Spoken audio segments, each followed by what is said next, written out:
en todos los aspectos y ámbitos.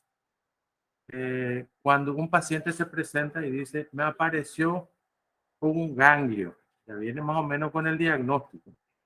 Entonces, genera una situación bastante particular.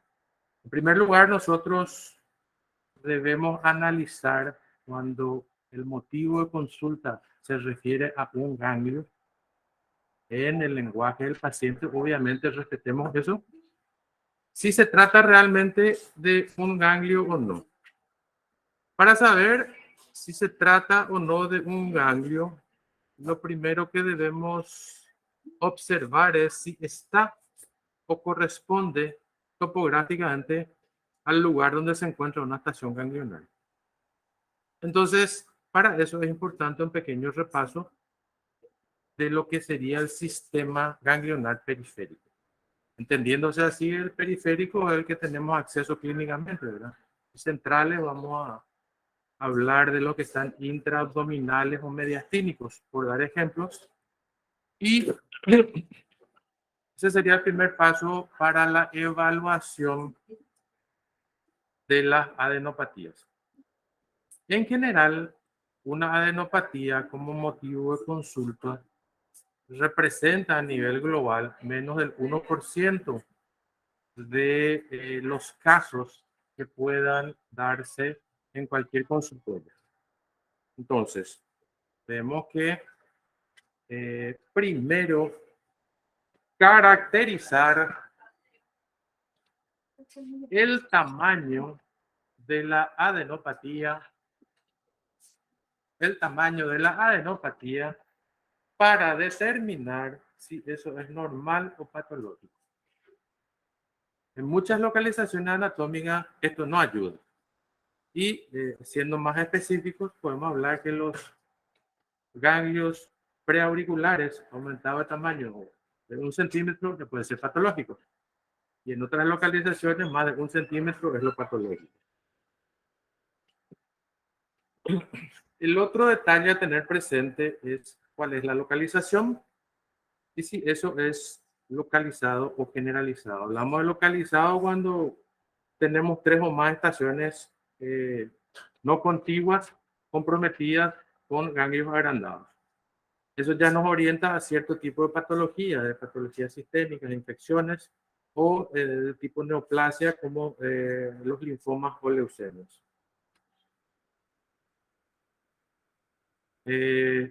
Otra característica particular presentan los ganglios inguinales, ¿verdad? Que en general los menores de 2 centímetros son considerados normales o producto de alguna infección crónica. Y también los submaxilares, preferentemente en pacientes jóvenes, producto de algún cuadro infeccioso a repetición. Bueno, entonces, ¿cómo nosotros podemos clasificar todo este abanico de situaciones que pueden generar las adenopatías en el paciente, ¿verdad? Yo me tengo que remitir a que viene el paciente con un tumor localizado sobre alguna estación ganglionar y a partir de ahí debo hacer mi análisis de cuáles son las causas que pueden conllevar a la aparición de un ganglio inflamado, aumentado de tamaño, etc. Utilizando una clasificación simple voy a dividir en neoplásicos y no neoplásicos, ¿verdad? Entre los no neoplásicos podría utilizar el epíteto de inflamatorio o patologías autoinmunes. En la literatura se cita mucho el uso de los acrósticos. La verdad que los acrósticos, principalmente en Paraguay, se usaban para componer música, ¿verdad? Emiliano R. Fernández, el que usaba mucho los acrósticos y las 7 notas musicales, es una música elaborada en base a un acróstico. Bueno, pero en la literatura inglesa se usa mucho para la medicina, para rememorar cuáles son las causas potenciales de las adenopatías. Entonces, yo tengo una clasificación que utiliza la ciudad de Chicago. La otra clasificación utiliza la ciudad de Miami. Entonces, si yo uso la clasificación de Chicago, la C, La C me va a representar cáncer. La H es hipersensibilidad, o sea, los problemas de hipersensibilidad o alérgicos o inmunes. La I es inflamación. La C nuevamente corresponde a enfermedades autoinmunes o conectivopatías. La A son las atípicas. La G serían las granulomatosis. Y la O es decir otras causas que son menos frecuentes. Si yo utilizo la clasificación o el acróstico de Miami, la M es maligno, la I es inflamatorio, la A es autoinmune, la M nuevamente dice micobacteria o cualquier cosa, y la I indeterminada o inespecíficas. O sea, ustedes ven que se puede usar las dos nomenclaturas. A mí me gusta mucho más Chicago porque es más específica, te da mayor cantidad de causas potenciales que puedan desencadenar el aumento de tamaño de los ganglios. Pero en general son neoplásicas, inflamatorias, autoinmunes o inducidas por drogas. Bueno, ¿cuándo nosotros podemos pensar, por ejemplo, inducidas por medicamentos o por drogas? Eso se ve muy frecuentemente en sitios inusuales, por ejemplo, epidroncleares están, es casi seguro que sea un gran consumidor de drogas el que está teniendo ese problema. Y las otras causas que están determinadas ahí. ¿Cómo nosotros evaluamos la enopatía? Lo fundamental siempre es la edad. Teniendo todo ese abanico de situaciones, ya sea Chicago o Miami, yo me puedo valer de ciertos detalles para ir descartando o profundizando mi diagnóstico en tal o cual entidad nosológica. Por ejemplo, si se trata de un paciente varón mayor de 40 o 45 años con una enopatía, es obvio que probablemente pueda corresponder a un tumor maligno antes que a una lesión inflamatoria. A eso yo le tengo que sumar siempre la evolución. Y la evolución siempre usamos la regla de los 7, ¿verdad? Partimos de la base, si la evolución de ese cuadro se da en días, 7 a 10 días, la regla de los 7, 7 días de inflamación, 7 meses neoplásico y 7 años congénito, ¿verdad? Entonces tenemos que si la evolución se da en meses, probablemente sea neoplásica, si es en días o semanas, pueda corresponder a un proceso inflamatorio. Siempre partiendo de la base que puede ser una enfermedad sistémica y dentro del interrogatorio debe estar incluido la presencia o ausencia de síntomas B. ¿Qué son los síntomas B? Los síntomas B corresponden a la fiebre nocturna con sudoración profusa y pérdida significativa de peso. La pérdida significativa de peso es la pérdida del peso corporal del 10% en un tiempo no mayor a 4 meses. Entonces, esos datos nos orientarían hacia una enfermedad sistémica y neoplásica. Como usted que no es potestad exclusiva de las neoplasias, pues se ve muy frecuentemente también en los cuadros infecciosos, principalmente en la granulomatosis como la tuberculosis. Dentro de lo que es la característica del examen físico propiamente dicho, lo más importante es la localización, presencia o ausencia de dolor, la hiperestesia. La hiperestesia es cuando apenas yo toco la piel y ahí ya duele. Esto nos habla de un proceso infeccioso e inflamatorio, ¿verdad? Y las características en cuanto a la consistencia. Un dato importante es que las lesiones malignas tienen la tendencia a generar nódulos mayores a 3 centímetros. Cuando tenemos de 3 a 4 centímetros ya hablamos de bloque ganglionar. Bloque ganglionar implicaría la confluencia de un grupo ganglionar que generalmente está adherido. Muy importante, como se trata del sistema linfático, hay que evaluar siempre la presencia o ausencia al examen físico de esplenomegalia o hepatomegalia, principalmente la mononucleosis infecciosa, que es un cuadro que genera muchas enopatías en varias estaciones ganglionarias, o sea, generalizada, y se acompaña generalmente de esplenomegalia. Con eso ya está hecho el diagnóstico. Obviamente hay datos importantes a ser tenido en cuenta, principalmente en relación a viajes. Puede traer una patología exótica, conductas de riesgo y el uso de medicación y drogas ilícitas. Después tenemos lo clásico, la exposición a animales, la fiebre por arañazo de gato, que da como una linfangitis y una adenopatía presente en la estación ganglionar más próxima a la lesión. La TBC tiene su característica porque es un proceso inflamatorio crónico que produce una adenitis con tendencia a fistulizar. Y esa fístula se llama escrófula. Y otras patologías, ¿verdad?, que están relacionadas principalmente a transmisión por vía sanguínea, como por ejemplo citomegalovirus, que está asociado a enfermedades de transmisión sexual, o transfusiones o el uso de drogas endovenosas. Entonces, tenemos una adenopatía, tenemos la obligación de determinar y estudiar todos los grupos ganglionares que tenemos acceso a través del examen físico, las estaciones ganglionares cervicales, supraclaviculares muy independientes, porque tiene un valor agregado, las axilares, epitrocleares, inguinales y popliteas. La poplitea es muy difícil de examinar, ¿verdad? Muy difícil. Y tiene que estar muy aumentado el tamaño del ganglio como para que pueda ser visible o palpable. Entonces, este sería el esquema del examen de los ganglios. Primero, determinar si es una sola estación o son varias estaciones. Para lo cual, debo examinar todas las estaciones que acabamos de mencionar.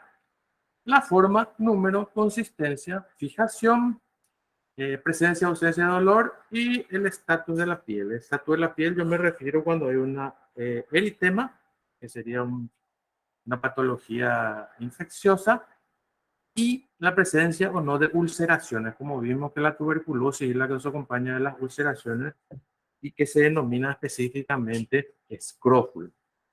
Y no olvidarse de palpar el vaso y el hígado.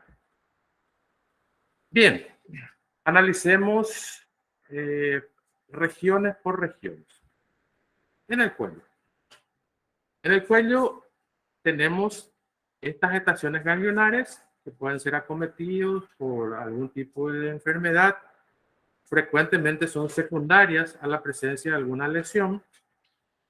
Si nosotros tomamos el conducto aditivo externo y podemos dividir la porción anterior y posterior de la cara y el cuero cabelludo, vemos que las lesiones occipitales o mastoideas siempre van a corresponder a alguna patología que se encuentre en la región posterior al conducto aditivo externo.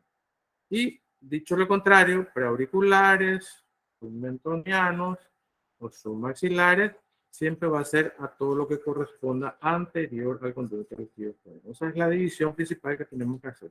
Bueno, si nosotros vemos en relación a lo que es el área posterior, tomémoslo así, a los occipitales y mastoideos, tenemos que ver todas las afecciones de cuero cabelludo. Hasta la caspa puede generar una adenopatía, por ejemplo, mastoidea o occipital. ¿Ok? Y en la parte anterior, fíjense, anterior al conducto aditivo externo, estamos hablando siempre de eso, están los ganglios preauriculares parotidios. Esto, por ejemplo, muchas veces confunde si se trata de un aumento de tamaño de la glándula parotidia o de los ganglios linfáticos preauriculares o preparotídeos. Entonces, esa es una situación particular que nos va a generar un diagnóstico diferencial que solamente podemos discernir a través de la ecografía y una punción, porque en la punción podemos ver si se obtienen células salivales, obviamente corresponde a parótida, y si hay algunos linfocitos y compañía, es un ganglio linfático. Ok, bueno, entonces ustedes tienen aquí todas las posibilidades de los sitios anatómicos. Ahora pasemos a lo más importante. ¿Cómo es que nosotros palpamos esta región? Bueno, si yo voy a palpar la región preauricular, lo que yo hago es que reclino la cabeza hacia la región contralateral de manera tal a que pueda producir un cierto grado de relajación. Palpo con la mano derecha las adenopatías derechas preauriculares y con la mano izquierda sostengo el mentón. A la par que puedo ir examinando también los ganglios submentonianos. Generalmente el cuello se palpa en forma, si se quiere, anárquica, pero nosotros podemos establecer un mecanismo de palpación en U. Comenzamos en la región preauricular, nos vamos a la retroauricular o mastoidea, a la occipital, bajamos por el triángulo posterior entre el borde anterior del trapecio, el borde posterior del esternocleidomastoideo, bajamos hasta la región intraclavicular y subimos sobre la línea media anteriormente. Y después palpamos el triángulo posterior. Esa sería una sistemática. Es una cuestión muy individual. Cualquiera puede utilizar la forma que se le antoje la palpación. Lo importante y cierto es que se palpen todas las estaciones ganglionares. Nada más que. Bueno. O sea, aquí vemos la palpación de la región preauricular. Hablábamos que aquí el tamaño no tiene mucho valor porque un ganglio de 1 centímetro ya puede ser patológico. ¿Ok? O sea, da la especificación clara. Posteriormente bajamos, ¿verdad? Sobre el borde anterior del trapecio y el borde posterior del esternocleidomastoideo. Recorremos todo el triángulo posterior en busca de las adenopatías del triángulo posterior. Y aquí podemos ver cuáles son las lesiones y sus sitios anatómicos que pueden desencadenar una adenopatía. Entonces, un ganglio preauricular palpable puede corresponder, por ejemplo, a una conjuntivitis, que es el famoso síndrome de Parinot. Así se conoce la conjuntivitis con su ganglio satélite preauricular, síndrome de Parinot. Eso ya habíamos establecido, ¿verdad? Todo lo que está por delante del conducto auditivo externo, todo lo que está por detrás. Y ahí ustedes lo único que tienen que hacer es recordar esas estructuras anatómicas y qué patología pueden estar acometiendo esos sitios anatómicos. Hablábamos también de la región occipital, infecciones de cuero cabelludo, lo más frecuente de la caspa. Bien. Ahora bien, el sitio más frecuente de adenopatías y motivos de consulta por adenopatías es el cuello. Entonces, el primer cuestionamiento, la primera pregunta que me hacen siempre es, tengo que descartar que no se trate de una afección maligna, para lo cual yo tengo que conocer cuáles son las afecciones malignas del cuello, ¿verdad? Generalmente son las metástasis o lesiones secundarias con localización del sitio primario en las vías aéreas digestivas superiores. ¿Qué quiere decir eso? Desde la nasofaringe, pasando hasta la tráquea cervical y desde la cavidad oral llegando al esófago cervical. Todos esos sitios anatómicos pueden ser objeto de un tumor primario cuya metástasis se encuentre en el cuerpo. Entonces, si me preguntan de las lesiones malignas del cuello linfáticas, ¿cuál es la causa más frecuente? Son las metástasis, más del 80%. Y menos un 10% dejamos a los linfomas, sitio primario de cuello. Porque sabemos que los linfomas, leucemias, dan o tienen la tendencia a dar metástasis en varios sitios alejados, entonces, o diferentes. Porque si un linfoma, por ejemplo, para descartar que sea primitivo del cuello, tengo que palpar todas las otras regiones anatómicas y estudios tomográficos para determinar si no hay en el ilio pulmonar o en el abdomen. Y ahí puedo decir que es primitivo de la región cervical. Pero generalmente son sistémicos, los linfomas son más sistémicos. De las lesiones benignas. De las lesiones benignas, ¿verdad? Esto, malignas, yo voy a ver en pacientes preferentemente masculinos mayores de 40 años. Las lesiones benignas voy a ver en personas más jóvenes. Y ustedes saben que las lesiones más frecuentes son las infecciones de garganta, amígdala, faringe, todas las infecciones de vías aerodigestivas superiores. Y yo pondría en segundo lugar las virosis como la mononucleosis infecciosa. Son muy frecuentes. Y son las que más problemas crean porque confunden un poquitito con la situación de malignidad. Al ser una infección sistémica que puede dar adenopatías en otros sitios, la mononucleosis me estoy hablando, genera una cierta duda diagnóstica y descartar en relación a lo que es los linfomas. La mononucleosis infecciosa está tomando mucho interés, principalmente el virus de Epstein-Barr, porque se cree que un factor siempre presente actúa como la serología del Epstein-Barr actúa como un marcador específico de los tumores de nasofaringe. Es endémico en el Asia, por ejemplo. Y actualmente está asociado a unos estudios donde asocian a la mononucleosis con la presencia del Epstein-Barr, del virus de Epstein-Barr, a eh, trastornos neuromusculares del tipo de la esclerosis múltiple. Se está hablando mucho de eso, ¿verdad? Está asociado. No se sabe si es factor causal, causa, efecto o qué, pero está presente. Para tener en cuenta. Bueno, hablábamos de los preauriculares, ahora vemos que estamos palpando los submaxilares o submentonianos. Siempre lo que hacemos es reclinar el cuello al lado homolateral donde se palpa para producir una relajación y correcta palpación del mismo. Submentoniano, la cabeza hacia adelante, bajando un poquitito el mentón. Ya hablamos de los sitios que pueden desencadenar las adenopatías submentonianas y submaxilares. En las submaxilares, ojo, hay que hacer diagnóstico diferencial de las glándulas salivales submaxilares, al igual que la parótida, ¿verdad? Hablamos de los preparotidos, preauriculares, hay que descartar que no sean tumores parótidos. Para la palpación de los ganglios profundos del cuello, llámese de la cadena yugular alta, media y baja, lo que hacemos es enganchar el borde anterior del esternocleidomastoideo y reclinar de forma tal a buscar sobre la vena yugular interna.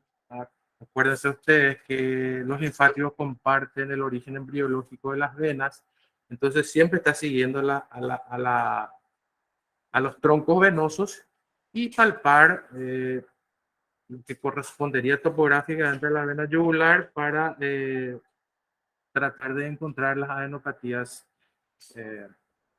yugulocarotídeas altas, medias y bajas.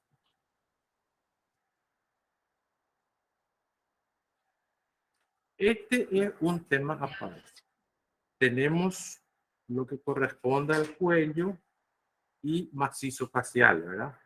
Preauriculares, retroauriculares, mastoideas occipitales, submentonianas, submaxilares y todo lo que son las yugulocarotídeas, triángulo posterior, la cadena del nervio final, bla, bla, bla.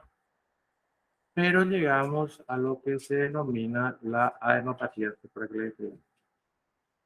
¿Cuál es el problema de la adenopatía supraclavicular?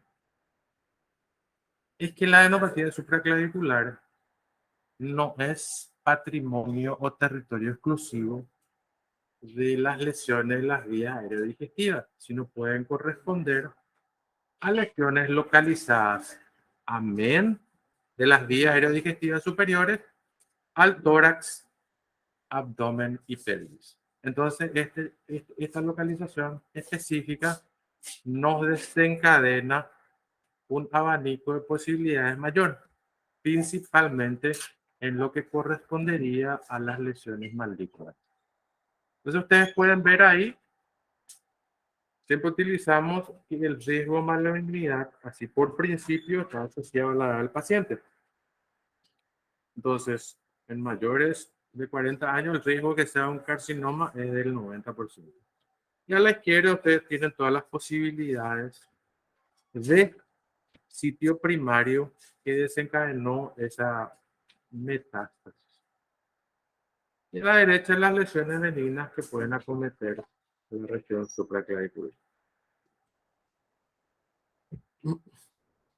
Pero hay una diferencia entre supraclavicular izquierdo y supraclavicular derecho. Supraclavicular derecho generalmente corresponde a las lesiones pulmonares, mamarias y las lesiones de vía aérea digestiva. Y del lado izquierdo corresponden a las demás IPEs. Esto porque el confluente, el conducto torácico, el confluente yugulo-subclavio se encuentra en el lado izquierdo. Entonces el drenaje linfático del lado izquierdo se hace a todo lo que es el componente infradiafragmático, llámese abdomen y pelvis. Y aquí tenemos un famoso nódulo que es el nódulo de Virchow, que es el característico patognomónico del cáncer gástrico. Pero no es específico, la adenopatía supraclavicular no es específica del cáncer gástrico, sino que también se puede ver, como vimos acá, en otros sitios anatómicos preferentemente infradiafragmáticos. Eso no quiere decir que no corresponda a un tumor de vías aerodigestivas superiores o a un tumor de tórax. Y este tiene una característica especial, ¿verdad? A la palpación, porque es muy difícil. Acuérdense que está este ganglio supraclavicular está metido profundamente y posterior al haz clavicular del esternocleidomastoideo. No sé si dije correctamente la localización anatómica, profesor Recalde. Usted me corregirá si erré en mis conocimientos anatómicos. Entonces, como está profundamente metido este ganglio, debemos extremar los cuidados para palpar. Entonces yo coloco dirigiendo hacia el tórax mis dedos, pulpejos, y voy buscando ese haz clavicular y hacer el manubrio para introducir ahí mis dedos y ayudo con una maniobra activa pidiendo al paciente que respire profundamente y en el estado de inspiración profunda que contenga su respiración y suelte. Entonces ahí voy viendo, puede ser que se produzca una elevación de la cúpula pulmonar y pueda acceder a la palpación de este ganglio. Un poco dificultoso es palpar esto. Entonces tenemos que esmerar los cuidados para que podamos tener acceso a la palpación del ganglio supraclavicular. ¿Por qué tanta ceremonia y tanto ritual para palpar este ganglio hasta si se quiere minúsculo, ¿verdad? Y por esto, ¿verdad? Por el riesgo que pueda corresponder a una metástasis de un sitio no cervical, sino torácico o abdominopélvico.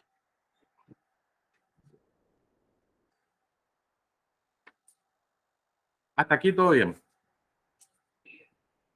Entonces, ahí tenemos la explicación de este dibujo, donde vemos que del lado izquierdo, principalmente, amén de lo que se presenta también en el lado derecho, puedo tener tumores de la región infradiafragmática. Llámese testículo, ovario, riñón, páncreas, gástrico y esófago inferior. Y en el lado derecho es exclusivo de, aparte de las vías aerodigestivas superiores, los tumores del mediastino pulmón y 2/3 superiores del esófago.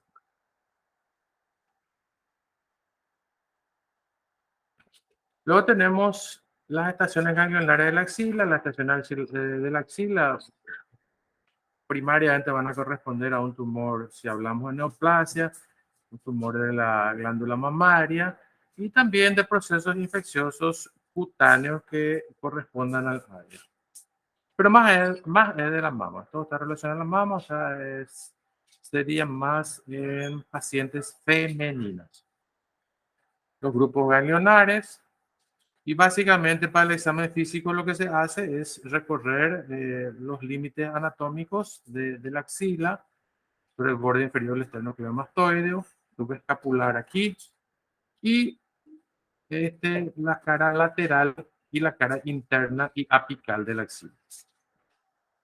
Entonces, ahí yo estoy tocando la pared interna de la axila, examinando, buscando las adenopatías, los ganglios retropectorales, con la maniobra que utilizo la mano contralateral para asentar con la otra mano para buscar la adenopatía, la región lateral, la axila y la apical. Busco con el ápice. Entonces, siempre dividiendo entre benigna y maligna, vemos que las infecciones locales, hidroadenitis, todo lo que sea cutáneo puede desencadenar una adenopatía axilar y dentro de lo que es la malignidad, principalmente el cáncer de mama. Y como siempre, el linfoma nos acompaña en todas las estaciones ganglionarias. Los melanomas en Paraguay son rarísimos. Bueno, llegamos a los ganglios inguinales. Solo tenemos una cadena horizontal y tenemos una cadena vertical. Los ganglios inguinales hablábamos que tiene que ser mayor de 2 centímetros para que sea considerado anormal porque gran parte de las personas tienen microadenopatías o adenopatías crónicas de procesos inflamatorios crónicos que no tienen ninguna validez. Entonces, vayamos a ver qué tenemos aquí. Entonces, vamos a la palpación de la cadena longitudinal, como ustedes están viendo acá, o vertical. Primero, siguiendo siempre el paquete venoso y el transversal, que son las dos cadenas linfáticas de la región inguinal. Y aquí está descrito las causas más frecuentes de las adenopatías. Siempre dividiendo benignas y malignas, benignas principalmente las infecciones. Aquí aparece el factor trauma de las personas descalzas que tienen traumatismo crónico y las enfermedades de transmisión sexual. De las malignas tenemos los linfomas recto, ¿verdad? Porque hay drenaje del recto que se hace también en la región inguinal, los melanomas y los tumores de la región genital, llámese vulva o pene. Y terminamos con la adenopatía epitroclear. La epitroclear es rarísima también. Como les dije al principio, se ve más frecuentemente en consumidores de drogas, ¿verdad? Principalmente endovenosas. Entonces aplican ahí cerca y da como una reacción local y aumento de tamaño de los ganglios. Lo que hacemos es levantamos el brazo, sujetamos las manos, relajamos y buscamos la corredera bicipital para ir tratando de localizar si existen o no adenopatías. Son muy raras, muy raras. Generalmente cuando existen adenopatías epitrocleares quiere decir que hay en otros sitios, o sea, correspondería más a trastornos sistémicos. Esto es lo que más o menos solicitamos al tener adenopatías generalizadas. La generalizada, más de 3 sitios de estaciones ganglionares acometidas. El estudio completo y principalmente la serología. La serología siempre estudia tuberculosis, sífilis, hepatitis, Chagas, en Paraguay, toxoplasmosis. Y hasta ahí. Falta acá pedir serología para Epstein-Barr y para citomegalovirus. Ya hablamos que el citomegalovirus es por transfusión sanguínea o puede ser por transmisión sexual también. Y Epstein-Barr, un componente que siempre es importante determinar la presencia de fiebre y esplenomegalia que acompañan a Epstein-Barr.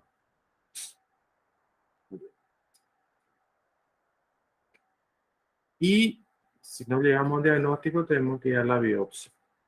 Si identificamos el sitio primario, por ejemplo, si la lesión está localizada en las vías aéreas digestivas superiores, se hace la biopsia del sitio primario y no de la metástasis.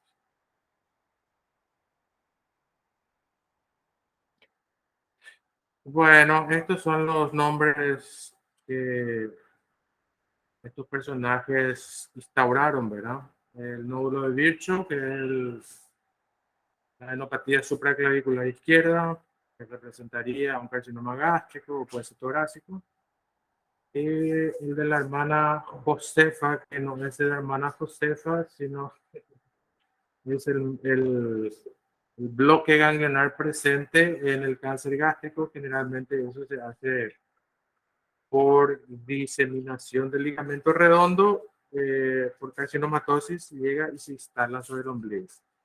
Los nódulos délficos, que son los prelaringios, rarísimos esto de encontrar, y el cloquet, que es en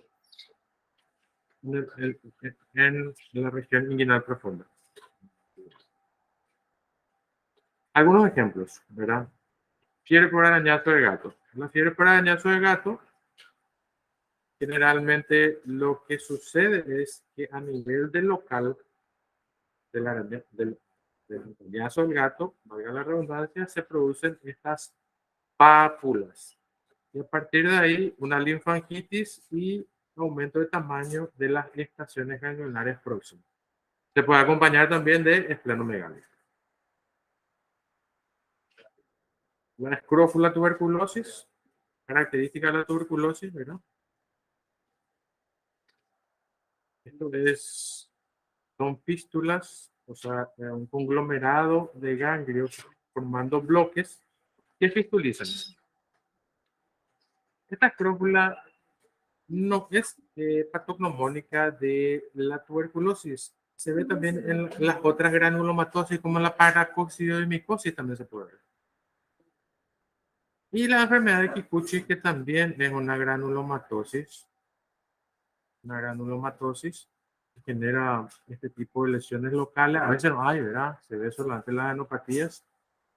Pero Kikuchi es raro, pero suele irse acompañado de síntomas sistémicos, vale decir fiebre. Con su oración puede haber eso. Son raros estos, ¿no? Bueno, estos son índices predictivos para determinar si la lesión es benigna o maligna. La verdad que es una combinación de todo, ¿verdad? Importante sobre todo la edad, la localización, vimos que la localización es muy importante. El tiempo, hablamos de la regla de los 7 y si hay síntomas asociados, como vimos en los linfomas, los síntomas B, si son adenopatías localizadas o generalizadas, si hay asociación con otros órganos y la esplenomegalia con fiebre. Entonces, son factores pronósticos para determinar benignidad o malignidad. Bueno, hasta aquí es todo lo que les puedo decir. Ya agradezco la oportunidad para haber socializado un poquitito sobre las adenopatías. Y quedo a disposición para las eventuales preguntas.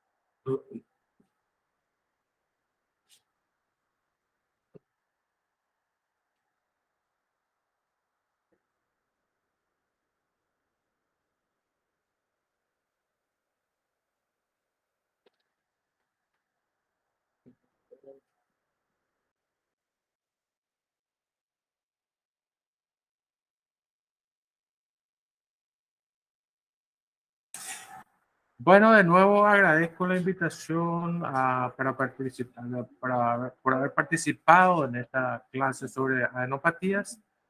Espero que les sea útil y a disposición siempre para cualquier pregunta o cuestionamiento sobre el tema. Desde ya agradezco y muy buenos días.